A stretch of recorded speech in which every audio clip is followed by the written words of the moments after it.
Because we don't know when this problem will be solved. Mhm. Because all we have been getting is promises and promises and promises all over the place. Pero there is no reason why we cannot improve it. Bakit ang Meralco? Bakit ang iba? Bakit ang Aleco nauud dyan sa Siringkeni? Why? What's wrong there? Mhm. What are the national government agencies doing to help Aleco put this thing in order against the economy of Balway? Medyo, kung na baga Pio, mapagal naman baga kidiit. Pastidyo na tabi, Mayor. Ano po? Marius. No, there is a recurring problem without end. Oho, opo. Ano, may problema talaga. Kita baga developing country, dakol kitang problema, Pio. Mhm.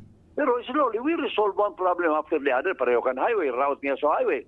Luay-luay, tigirahay, luay-luay, irahay, luay-luay, irahay. Hanggang nairahay, mambaga ba ko, Pio? Yes po. Oo. Ining sa Aleco, din katapusan. Marius. Huh? It's an endless problem. Endless. Mhm. So where are we going? And we need energy. May mga natapos na so mga department stores.